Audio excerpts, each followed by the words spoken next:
ဒီကနေ့ဘုန်းကြီးတို့တရားနာပရိသတ်ဘုံသူတော်ကောင်းတို့အားကိုယ့်ကိုယ်ဆုံးမခြင်းတရားတော်များအပိုင်းလိုက်ဟောကြားလာခဲ့သည်မှာယနေ့ကိုယ့်ကိုယ်ဆုံးမခြင်းအပိုင်း၈ကိုဘုန်းကြီးတို့ဓမ္မလက်ဆောင်မျှဝေပေးမှာဖြစ်ပါတယ်ဘုန်းကြီးတို့ရဲ့စာအုပ်ထဲမှာပါတဲ့အပိုင်း၈ရဲ့ကိုယ့်ကိုယ်ဆုံးမခြင်းစာစု၄ကခွဲရမှာကြောက်ရင်အစတည်းကမတွဲတာကောင်းတယ်တွဲတယ်ဆိုတာခွဲခြင်းရဲ့အကြောင်းပဲဘယ်သူတွေဘလောက်ပဲအတွဲကောင်းနေကြပါစေအမြဲပြောင်းနေတဲ့လောကကြီးမှာအချိန်တန်တော့လဲမြဲတဲ့သူတွေနဲ့ခွဲကြရတာပဲမဟုတ်လားအရှင်ခွဲနဲ့အသေးခွဲပဲကွာပါတယ်ဆိုတော့ကတွဲမရလို့ခွဲကြတဲ့အခါအခွဲကောင်းဖို့ပဲကြိုးစားရမယ်အမုန်းနဲ့မခွဲပဲအပြုံးနဲ့ခွဲနိုင်အောင်အချစ်နဲ့မခွဲပဲအနှစ်နဲ့ခွဲနိုင်အောင်မတရားနဲ့မခွဲပဲတရားနဲ့ခွဲနိုင်အောင်အကုသိုလ်နဲ့မခွဲပဲကုသိုလ်နဲ့ခွဲနိုင်အောင်လေ့ကျင့်ရမယ်အချိန်တန်ရင်ခွဲရမယ်ဆိုတဲ့အသည့်ကိုဆင်ခြင်ပြီးတွဲနေတဲ့အချိန်မှာအလွဲတွေမများဖို့အတွဲလွန်ပြီးအစွဲလွန်ယောဂမဖြစ်ဖို့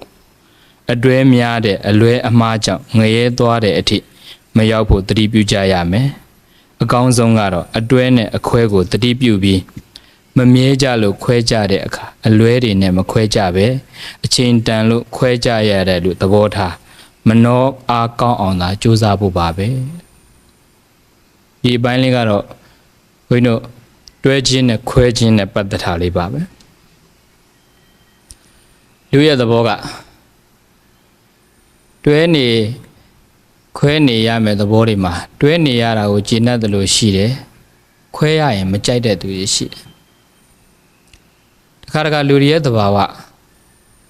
တဲ့တဲ့သူနဲ့ဆိုတွဲကျင်ကြတယ်မတဲ့တဲ့သူနဲ့ဆိုခွဲကျင်ကြတယ်ချစ်တဲ့သူနဲ့ဆိုရင်တွဲကျင်ကြတယ်မချစ်တဲ့သူနဲ့ဆိုရင်ခွဲကျင်ကြတယ်ခါကြတော့တချို့ကြတော့ခွဲရမှာကြောက်တယ်ခွဲရမှာကြောက်ရင်တော့သဘာဝသမအရာပြောရင်ခွဲရမှာကြောက်ရင်မတွဲတာကောင်းပါလေတွဲရင်တော့ခွဲရမှာပဲဒါသဘာဝပဲမြတ်စွာဘုရားရှင်ရဲ့တရားတော်များမှာဒုက္ခသစ္စာရဲ့အဖွင့်မှာအဲ့ဒါလေးပါတယ်အပိယေတံပယောဂောဒုက္ခောပိယေဝေပယောဂောဒုက္ခောအပိယေမတည့်တဲ့သူတွေမချစ်တဲ့သူတွေနဲ့တံပယောဂောအတူတွဲနေရတာလည်းပဲဒုက္ခောဆင်းရဲခြင်းပဲမချစ်တဲ့သူတွေနဲ့တွဲနေရတာလည်းဆင်းရဲတစ်မျိုးပဲပိယေဝေပယောဂောဒုက္ခောပိယေချစ်ခင်နှစ်သက်ဆုံးမတ်သောသူတွေနဲ့ဝေပယောဂောသေကွဲရှင်ကွဲရခြင်းဟာလည်းပဲဒုက္ခောဆင်းရဲခြင်းပဲတဲ့ချစ်တဲ့သူတွေနဲ့ကွဲကွာနေရတာလည်းပဲဆင်းရဲခြင်းတစ်မျိုးပဲဖြစ်တဲ့အတွက်ကြောင့်အတွဲနဲ့အခွဲတွဲရင်တော့ခွဲရမှာပဲဆိုတော့ခွဲရမှာကြောင့်ရင်အစတည်းကမတွဲဖို့ဒါမြတ်စွာဘုရားရှင်ကိုရောမြတ်ကြီးအပါဝင်သူတော်ကောင်းကြီးများမိန့်တော်မူတာလူရဲ့သဘာဝပရိသတ်ရဲ့ပစ္စည်းကိုလည်းတွဲနေခြင်းနဲ့မခွဲခြင်းဘူးလူအချင်းချင်းလည်းပဲတွဲနေခြင်းနဲ့မခွဲခြင်းဘူးတဲ့ရင်ပေါ့မတဲ့ရင်တော့လေအဲ့ဒါတော်တော်ဒုက္ခခံစားမှုတစ်မျိုးပဲမတဲ့တဲ့သူတွေနဲ့သွားလဲအတူတူစားလဲအတူတူနေလဲအတူတူအဲ့ဒုက္ခကတော့ပရိသတ်ရဲ့လူတိုင်းဒါခံစားရမယ်ဒုက္ခပဲမြတ်စွာဘုရားရှင်ရဲ့တရားတော်များကိုကြည့်ရင်ဒုက္ခသစ္စာရဲ့သဘောအမှန်တရားဆင်းရဲကြောင်းအမှန်တရားဆိုတာတခါကလူတွေကမြတ်စွာဘုရားရှင်တရားတော်များဟာဗုဒ္ဓဘာသာဝင်တွေအတွက်လို့ဒီလိုထင်တာမှန်တော့မဟုတ်ဘူးဘုရားတရားတော်များကတတ္တဝါအလုံးအတွက်မြတ်စွာဘုရားရှင်တရားတော်များဟာဗုဒ္ဓဘာသာဝင်တွေအသက်သီးသန့်ဟောထားတာမဟုတ် for all creatures for all human beings တတ္တဝါအလုံးအတွက်လူသားအလုံးအတွက်ဘလို့ပုံကိုမျိုးတွေလဲဘုရားတရားတော်ကိုကျင့်ကြံလိုက်နာနိုင်တဲ့သူတွေအတွက်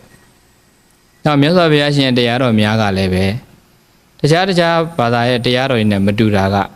မြတ်စွာဘုရားရှင်တရားတော်တွေကမှတ်ကြောက်တင်ခံနိုင်တယ်ဝေဖန်ခံနိုင်တယ်သူ blind faith မြက်ကန်းယုံကြည်မှုကိုဘုရားရှင်အားမပေးဘူးဝေဖန်နိုင်တယ်စစ်စစ်နိုင်တယ်ခွဲခြားနိုင်တယ်ဝေဖန်ခံနိုင်တယ်စစ်စစ်ခံနိုင်တယ်ခွဲခြားပြီးတော့စိတ်ဖြာနိုင်တယ်ဒါတော့တရားတော်ရဲ့ဂုဏ်တော်မှာလည်းမြတ်စွာဘုရားကတန်ဋိဋ္ဌိကဂုဏ်တော်ဆိုကျင့်နိုင်တဲ့မြတ်ရနိုင်တဲ့စွမ်းအားရှိတယ်အာကာလိကဂုဏ်တော်အချိန်မီအကျိုးပေးနိုင်တဲ့စွမ်းအားရှိတယ်အေဟိပတ္တိကဂုဏ်တော်ဆိုလာပါလှုပ်လဲပါဖိတ်ခေါ်နိုင်တဲ့စွမ်းအားရှိတယ်ဘုန်းကြီးတို့မြတ်စွာဘုရားရှင်တရားတော်များသည် တေချာကြည့်မယ်ဆိုရင်အမှန်တရားတွေကြီးပဲ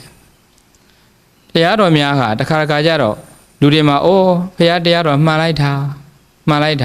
တချို့ကလည်းဖះဟောလို့မှန်တယ်လို့တွေးတာအမှန်ကမှန်လို့ဖះဟောတာအမှန်တရားမို့လို့ဘုရားဟောတာဘုရားဟောလို့မှန်တာမဟုတ်မြတ်စွာဘုရားဟောတဲ့တရားတော်များကဥပမာအပြင်သစ္စာတရားသစ္စာ၄ပါးတရားဆိုတာဂေါရမမြတ်စွာဘုရားလည်းဒီတရားပဲဟောမှာအပူမဟုတ်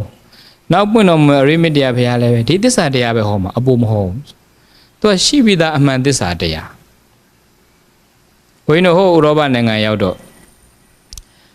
ဒီဒိမတ်နိုင်ငံက professor တယောက်နဲ့စကားပြောရင်းနဲ့အဲ့ဒါလေးဘုရားရှင်ရဲ့တရားတော်နဲ့ပတ်သက်ပြီးတော့ပြောဆိုပြကြတယ်သူတို့လည်းထိုင်းလောက်ဗုဒ္ဓဘာသာကိုလေ့လာတဲ့အခါကျတော့သူက pessimism နဲ့ optimism နဲ့ပတ်သက်ပြီးပြောတာ Buddhism is pessimism or optimism ဗုဒ္ဓဘာသာဟာတဲ့သူကအဆိုးမြင်ဝါဒလားအကောင်းမြင်ဝါဒလားတဲ့သူကဘုရားရှင်တရားတော်များမှာတချို့ကြည့်တော့တပ္ပိသင်္ခါရအနိစ္စတပ္ပိသင်္ခါရဒုက္ခအရာအလုံးမမြဲဘူးအရာအလုံးဆင်းရဲတယ်ဒါလေးတွေဖတ်ပြီးတော့သူကဗုဒ္ဓတရားတော်များဟာ pessimism ပဲအဆိုးမြင်ပဲအကုန်အရာအဆိုးရွယ်မြင်တာနောက်ခါကျတော့ကောင်းတာလေးတွေဘုရားကမိန့်ထားတာရှိတော့ဒီအကျိုးတရားလေးရှိတယ်ဒီလိုကောင်းကွက်လေးတွေရှိတယ်ဟာတော့ကြောင့်အဲကြောင့်သူက Buddhism is optimism ဘုရားရဲ့တရားတော်တွေဟာအကောင်းမြင်နေပဲဒီလိုမျိုးမှတ်ချက်ပြီးတော့ဘုန်းကြီးတို့လာမေးတော့ Buddhism is pessimism or optimism ဘုရားတရားတော်ကအဆိုးမြင်လားအကောင်းမြင်လားဆိုဘုန်းကြီးကအဲစာပေသင်မှုတဲ့ဟိုစာပေစာအုပ်ဒီမှာလာတဲ့ဟာလေးတွေဖတ်ပြီးတော့ကိုးကားပြီးပြောပြတယ် Buddhism is pessimism not optimism not pessimism not optimism but realism ပြောပြမြတ်စွာဘုရားရှင်တရားတော်များဟာအဆိုးမြင်လည်းမဟုတ်ဘူးအကောင်းမြင်လည်းမဟုတ်ဘူး but realism တဘာဝအမှန်တရား natural truth ပဲသူကအရှိကိုအရှိတိုင်းအမှန်ကိုအမှန်တိုင်းဟောပေးထားတာအကောင်းနဲ့ဟောတာမဟုတ်ဘူးအဆိုးနဲ့လည်းဟောတာမဟုတ်အမှန်တရားကိုဟောတာတော့အမှန်တရားဟောတဲ့အတွက်ကြောင့်မြတ်စွာဘုရားကတစ္ဆာအဖွင့်ကိုကြည်လိုက်တော့ဗိဓမာမှာလည်းပါတယ်ဓမ္မစကြာမှာလည်းပါနေရာတိုင်းမှာဟောတာအထူးသဖြင့်အဲ့ဓမ္မစကြာမှာတစ္ဆာ၄ပါးဘုရားအများကြီးဟောတာဓမ္မစကြာမှာပထမဆုံးဟောတာအဲ့ဒုက္ခသစ္စာပဲဒုက္ခသစ္စာအဖွင့်ကိုကြည့်ရင်ဘုရားကဘာဖွင့်တာဆိုတော့ဇာတိပိဒုက္ခသရာပိဒုက္ခဗျာတိပိဒုက္ခမရဏံပိဒုက္ခအပိယေဟိတံပယောကောဒုက္ခပိယေဝေပယောကောဒုက္ခယံပိသနာလပတ္တိတံပိဒုက္ခအိုရတာပရိသတ်နေရတာဒုက္ခတဲ့စရာပိဒုက္ခအိုရတာဒုက္ခဗျာတိပိဒုက္ခမရဏံပိဒုက္ခနာရတာဒုက္ခသိရတာဒုက္ခအဲ့လိုဟောလိုက်တော့ဘယ်ပုဂ္ဂိုလ်ကပဲလာပြီးစမ်းသပ်ကြည့်ဒီတရားမှားတယ်လို့ဘလို့မှမပြောနိုင်ဘူးတတ္တဝမှန်တယ်မြခန္ဓာရရင်ဒုက္ခရှိမှာပရိသတ်နေရတာကဟိုဒုက္ခလို့ဘယ်သူမှမပြောနိုင်ပြောခွင့်လည်းမရှိဘူးပြောလို့လည်းမရဒါကြောင့်အမှန်သစ္စာတရားအမှန်တရားလို့ပြောတာအိုရတာလည်းထို့တူပဲနာရတာလည်းထို့တူပဲသိရတာဒုက္ခပဲမရဏံပိဒုက္ခသိရတာလွယ်တယ်မထင်နဲ့သိရတာလည်းဒုက္ခပဲသိခြင်းတရားကလည်းဆင်းရဲတာပဲကျွဲတာမသိတော့ကိုယ့်ကိုတတ်သိကြတာအမှန်တော့တတ်သိရင်ပြီးသွားမှာမဟုတ်ဘူးသူသိရတာကဒုက္ခကြီးရှိနေတာကြတော့ဒီသိခြင်းတရားကိုလည်းပဲဒုက္ခဖြစ်နေမြင်ရမှာနောက်တစ်ခုထပ်ဖွင့်တာအပိယေဟိတံပယောကောဒုက္ခအပိယေမချစ်တဲ့သူတွေနဲ့တံပယောကောတွဲနေရတာလဲဒုက္ခဆင်းရဲခြင်းပဲအဲ့ဒါကိုဒုက္ခမဟုတ်ဒုက္ခလို့ဘယ်သူမှလာပြီးတော့မဝေဖန်နိုင်တော့မချစ်တဲ့သူတွေနဲ့တွဲနေရင်တခြားဘာသာဝင်တွေလည်းအဲ့ဒုက္ခကတော့ရှိတာပဲကိုရီးယားလူမျိုးလည်းမချစ်တဲ့သူနဲ့တွဲရင်ဒုက္ခပဲဆိုတော့အမေရိကန်လူမျိုးတဲ့ဒီဒုက္ခတွေ့မှာပဲမချစ်တဲ့သူတွေနဲ့တွဲနေရတာကဒုက္ခဝိဟိဝေပယောကောဒုက္ခချစ်တဲ့သူတွေနဲ့ကွဲနေရတာလဲဒုက္ခဒါကိုလည်းမှားတယ်လို့မှမပြောနိုင်ယံပိဿနာလပတိတံပိဒုက္ခအကျဉ်းအဖြစ်ယံပိဿအကျဉ်းအလိုကိုနာလပတိမယတံပိထိုလိုတိုင်းမယတောင်းတတိုင်းမယဆန္ဒတွေမပြည့်ရင်အဲ့ဒါဒုက္ခပဲဆိုတော့ကိုလိုချင်တာမရတာဒုက္ခဆိုတော့တခြားလူတွေဒီဒုက္ခတွေ့မှာပဲတန်ခိတ်တေနအကျဉ်းအပြင်ပြင်စုပါဒနခန္ဓာဟောဒီခန္ဓာဟာဒုက္ခပဲဆိုတော့ဒါကိုမှားတယ်လို့ဘယ်သူမှမဝေဖန်နိုင်တဲ့အတွက်ဘုန်းကြီးတို့ဗုဒ္ဓဘာသာဟာ realism ဆိုတာအဲ့ဒါကိုပြောတာဆင်းရဲကြောင်းအမှန်တရားအကုန်အမှန်တကန်ဟောတာကိုကောင်းပြီဒါအကျိုးတရားဒုက္ခသစ္စာဆိုတာအကျိုးတရားပြိတ္တိ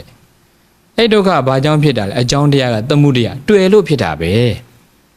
attachment ကြောင့်ဖြစ်တာ တဏှာကြောင့်ဒီဒုက္ခဖြစ်တာသမုဒယကြောင့်ဒုက္ခဖြစ်တယ်ဒုက္ခဆိုတာအကျိုးတရားသမုဒယဆိုတာအကြောင်းတရားကိုပယ်မှအကျိုးတရားကုန်မှာပေါ့ကျွတ်လူတွေကအကျိုးတရားကိုပယ်တာဆင်းရဲလိုက်တာဒီခန္ဓာကြီးမရှိပြီးရောဆိုကိုယ်တတ်သိဖို့ကြိုးစားတယ်တကယ်တမ်းကျတော့ဒီခန္ဓာကိုယ်ကြီးတာသိသွားအတွင်းကအကြောင်းတရားတွေအမြင့်တွေမသိတဲ့အခါကျနောက်ဘဝဆိုတာပြန်ရှိလာတဲ့အခါကျဒုက္ခပြန်ကြုံရသေးတာတကယ်တတ်ချင်လို့ရှိရင်တစ်ပင်ရင်တစ်ကိုင်းတစ်ခက်တွေခုတ်ပြီးတော့တတ်တယ်လို့တတ်ရင်သိမှာမဟုတ်ဘူးဆိုတော့တစ်ပင်တကယ်သိအောင်တတ်ချင်အောက်ကအမြင့်ရုကိုတတ်မှဒီတစ်ပင်ပြန်ပြီးတော့မရှင်ပါဆိုတော့လူတယောက်ဒုက္ခတွေများလို့အဲ့ဒီဒုက္ခတွေငြိမ့်ညင်နေဆိုရင်သူကဒုက္ခဖြစ်ကြောင်းသမုဒယကိုတတ်ရမှာသမုဒယသစ္စာပယ်ရမှာသမုဒယပယ်ဖို့ဆိုရင်ဘယ်လိုကြမှာသမုဒယအကျွင့်မဲ့ပယ်သွားမှာဆိုនិရောဓချုပ်သွားမှာကိလေသာတွေချုပ်သွားမှတဏှာတွေချုပ်သွားမှဒီသမုဒယကုန်မှာဖြစ်တဲ့အတွက်ကြောင့်និရောဓဆိုင်အောင်လို့တဲ့ဘုရားကအဲ့ဒါនិရောဓသစ္စာနဲ့သွားတာတော့និရောဓဆိုင်ဖို့ဆိုရင်ဘာနဲ့သွားရမလဲဘလို့ကျင့်ရမလဲလမ်းမှန်အောင်သွားဆိုရင်မဂ္ဂသစ္စာပြပြီးတော့ဘုရားကမဂ္ဂင်၈ပါးအကျင့်တရားကိုဟောတာမဂ္ဂင်၈ပါးလမ်းစဉ်နဲ့သွားရင်និရောဓဆိုင်မယ်និရောဓဆိုင်ရင်တဏှာချုပ်တဏှာမရှိရင်ဒုက္ခငြိမ်းပြီဆိုသစ္စာ၄ပါးတရားကိုဟောလိုက်တော့ဒါကိုမှားတယ်လို့ဘယ်ဘာသာဝင်ဘယ်လူမျိုးမှလာပြီးတော့ဝေဖန်စရာမရှိအမှန်တရားကြီးဟောထားတာ။ကျွန်တော်ပြောချင်တာကဘုန်းကြီးကအဲ့ဒုက္ခသစ္စာမှာပါတယ်အတွဲနဲ့အခွဲကိုပြောချင်တာ။လူတွေကတွဲပြီးရနေခွဲသွားမှကြောက်တယ်။ခွဲရမှကြောက်တဲ့အတွက်ကြောင့်ဒီတွဲနေတာလေးကိုမဖြုတ်ချင်လက်တွဲမဖြုတ်ချင်လက်တွဲမဖြုတ်ချင်တော့တန်ရောစင်နဲ့ပို့ပြီးတော့ချီနှောင်းတယ်ပို့ပြီးတော့တွဲတယ်တန်ရောစင်တွေများလေချီနှောင်းမှုတွေများလေလူမှာပူလောင်မှုတွေများလေတော့တွဲခြင်းရဲ့နောက်ဆုံးဒီခွဲခြင်းတာလည်းအဆုံးသတ်တဲ့အတွက်ကြောင့်တွဲနေတဲ့အခိုက်အတန့်မှာသူကအခွဲကောင်းဖို့ပဲအရေးကြီးတာအချိန်တိုင်းရင်ဘလောက်ပဲတွဲနေတဲ့သူပဲဖြစ်အချိန်တိုင်းရင်ခွဲရမှာအချိန်တိုင်းရင်ခွဲရမှာတချို့ဆိုရင်အချိန်မတန်ခင်တော့ခွဲသွားတာရှင်ဘလောက်ပဲချစ်တဲ့သူပဲဖြစ်ချစ်တဲ့သူတွေနဲ့လည်းပဲတစ်သက်လုံးနေလို့ရမှာမဟုတ်သလိုမုန်းတဲ့သူတွေနဲ့လည်းပဲတစ်သက်လုံးတွဲနေမှာမဟုတ်ဆိုတော့လူသားအလုံးဒီဘုန်းကြီးတို့ကိုရီးယားဓမ္မကြီးတယောက်ပြောသလိုပဋ္ဌာန်းဆက်အင်းညောင်းခေါ်တာပေါ့ကိုရီးယားလို့ဆိုရင်အင်းညောင်းပဲဗမာလို့ဆိုပဋ္ဌာန်းဆက်အင်းညောင်းချင်းအစောစောဥရိမာနတာတပည့်တို့ပဋ္ဌာန်းဆက်ရှိလို့ကြုံရတာဗျာဒီလိုပြောကြတာဘုန်းကြီးတို့အဲ့ဒါပြန်ပြီးတော့သူ့ကိုပြောပြအင်းညောင်းကြီးတာနှုံကောရှိတဲကဒွဲရအင်းညောင်းကဒွဲစုအစ်တာပြောပြဟောပဋ္ဌာန်းဆက်ဆိုတာအချိန်တန်မှပဋ္ဌာန်းဆက်ကကြုံရတာဆုံရတာလို့ပြောတယ်လူတိုင်းတတ္တဝါတိုင်းပဋ္ဌာန်းဆက်တွေကြောင့်လာပြီးတော့တွေ့ကြဆုံကြတာပဲဒါပေမဲ့အဲ့ဒီပဋ္ဌာန်းဆက်ဒီအချိန်တစ်ခုတော့လိုတယ်အချိန်တန်မှပဋ္ဌာန်းဆက်ဆိုတာကြုံရတာအချိန်မကြသေးလို့ရှင်တရက်ကွက်တဲ့နေအိမ်နီးနားချင်းနေလဲပဲဒီပဋ္ဌာန်းဆက်နဲ့အတူတွဲလို့မရတာလေအများကြီးရှိတယ်ဆိုတော့ဘလောက်ပဲဝေပရိသတ်ရဲ့ပဋ္ဌာန်းဆက်ပါလို့ရှင်စုံကြတာပဲကြုံကြတာပဲစုံပြီးရင်နောက်ပိုင်းမှာခွဲရတာပဲဆိုတော့တတ္တဝါတွေကမြတ်စွာဘုရားကတော့အနာမတ္တကတန်တရာမတော်ဘူးတဲ့အမျိုးဆိုတာမရှိဘူးလူတိုင်းတစ်ချိန်ချင်းမှာတော်ခဲ့ဘူးတာပဲအမျိုးတွေအဖေလည်းတော်ခဲ့ဘူးတဲ့အမေလည်းတော်ခဲ့ဘူးတဲ့ညီကိုမောင်နှမလည်းတော်ခဲ့ဘူးတာပဲအဲဆိုတော့တော်နေရတဲ့အမျိုးချင်းပြန်တွေ့တဲ့အခါမှာကောင်းတဲ့အမျိုးတွေနဲ့တွေ့ရသလိုမကောင်းတဲ့အမျိုးတွေနဲ့လည်းတွေ့ရမှာပဲစုံညပြီဆိုရင်တော့ပရိသတ်ရဲ့အဲ့ဒီစုံကြီးရဲ့နောက်ွယ်မှာခွဲခွာခြင်းကလည်းပါတာဖြစ်တဲ့အတွက်ကြောင့်တွဲခြင်းရဲ့နောက်ပိုင်းမှာခွဲခြင်းတွေပါတာဆိုတော့တွဲနေတဲ့အခိုက်အတန့်လေးတွေမှာအခွဲကောင်းဖို့အရေးကြီးတာအခွဲကောင်းဖို့အရေးကြီးတာအမုန်းနဲ့မခွဲပဲနဲ့အပြုံးနဲ့ခွဲနိုင်အောင်မုန်းနာကဒေါသပြုံးနာကကုသိုလ်တရားမေတ္တာတရားတခါကျတော့မစုံနိုင်တော့ဘူးဆိုရင်သူကအပြစ်တွေများလေတဲ့အတွက်ကြောင့်အဲ့ဒီအပြစ်တွေထပ်ပြီးတော့မတိုးအောင်လမ်းခွဲလိုက်တာကောင်းတယ်လမ်းခွဲတာကောင်းတယ်တခါကျတော့လမ်းခွဲတဲ့အပိုင်းမှာလူတွေရဲ့သဘောကရှိနေတဲ့အခိုက်အတန့်မှာလည်းပဲ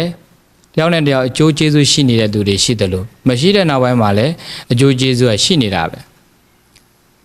ပေါင်းတတ်မယ်ဆိုရင်လူတိုင်းဟာ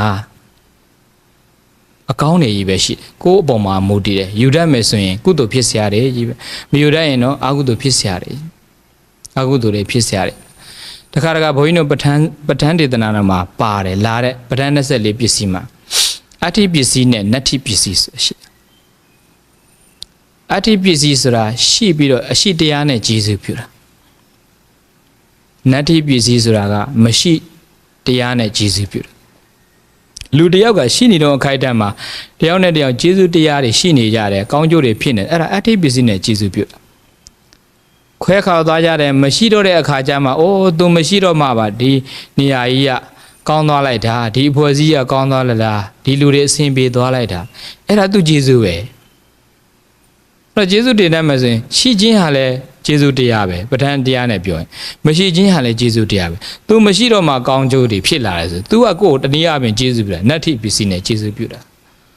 ဟောအားလုံးကကျေးဇူးတင်စရာတွေကျေးဇူးတင်စရာတွေအဲ့ဒါကြောင့်ခုနကအကောင်းမြင်နဲ့အဆိုးမြင်အမှန်တရားအမြင်ဝါဒမှာကောင်းတာနဲ့မကောင်းတာကိုလူရဲ့စိတ်ကလည်းသိမြင်တဲ့အတွက်ကြောင့်အကောင်းမြင်တတ်တဲ့သူနဲ့အဆိုးမြင်တတ်တဲ့သူမှာကုသိုလ်ဖြစ်ဖို့ကြတော့အကောင်းမြင်တတ်တဲ့သူကကုသိုလ်ပို့ဖြစ်တယ်။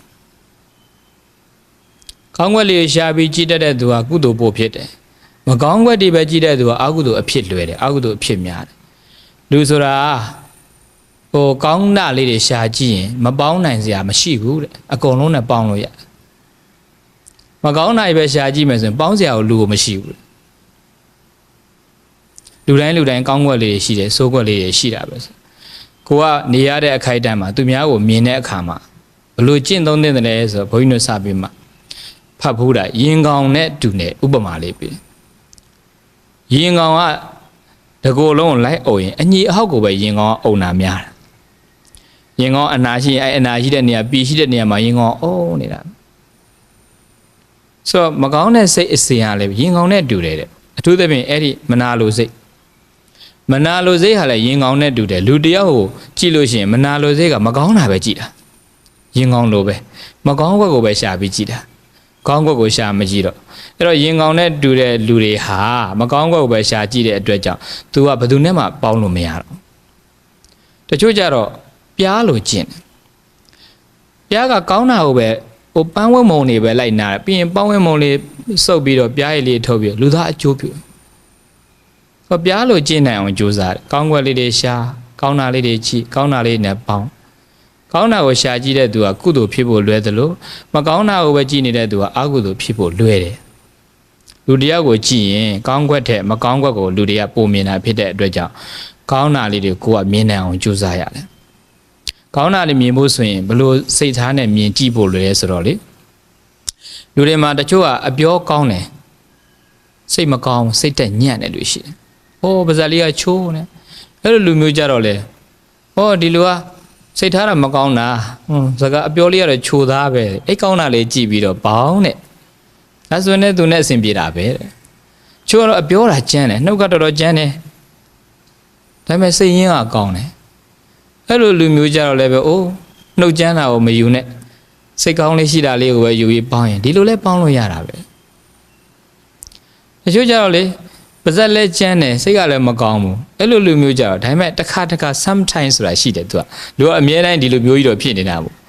့တစ်ခါကောင်းွက်လေးတွေရှိတယ်အဲ့ကောင်းွက်လေးတွေရှာပြီးတော့ပေါင်းပါတယ်ချို့ကတစ်ခါလည်းမရှိဘူးသူကအမြဲတမ်းမကောင်းတာတွေပဲပါဇက်လဲကျန်းတယ်စိတ်တက်လဲညံ့တယ်တစ်ခါမှလည်းကောင်းွက်မရှိဘူးဆိုအဲ့လိုမျိုးလူတွေကြတော့ဘယ်လိုပေါင်းမလဲအဲ့လိုမျိုးလူတွေလည်းပေါင်းကြည့်ရင်တဲ့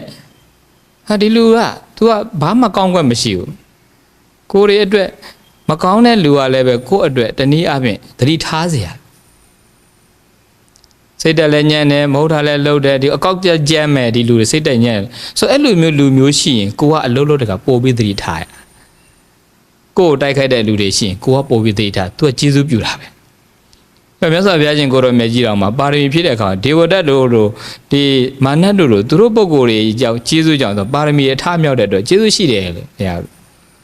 တစ်ခါကိုယ့်ရန်သူတွေကိုနဲ့မတည့်တဲ့သူတွေဘလို့မှမကောင်းတဲ့လူတွေကကိုယ်တတိထားအောင်လုပ်ပေးတဲ့အတွက်ကြောင့်သူတို့ကကျေးဇူးရှိတာပဲဆိုဒီလိုလေးတွေးလိုက်တဲ့အခါကျလူသားတိုင်းမှာပေါင်းလို့ရသွားတယ်ပေါင်းလို့ရတော့အချိန်တန်လို့ခွဲသွားရင်လည်းပဲသူကအပြစ်တွေနဲ့မခွဲတော့ဘူးအနှစ်လေးတွေနဲ့ခွဲသွားတူနဲ့တူအာဃာတတွေမထားတော့ဘူးနေရတဲ့အခိုက်အတန့်လေးမှလည်းပဲစိတ်ကောင်းစေနာကောင်းလေးထားပြီးကောင်းကွက်လေးတွေရှာပြီးတော့ပေါင်းရင်ဆိုတော့သူကအဖြစ်တက်တာတော့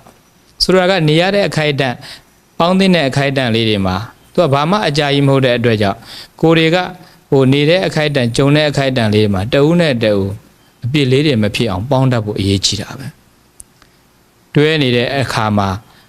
ခွဲကြရတော့မယ်ဆိုရင်ခွဲတဲ့အခါမှာလည်းအကောင်းလေးတွေနဲ့ခွဲနိုင်အောင်အာဃာတနဲ့မခွဲဖို့လိုတယ်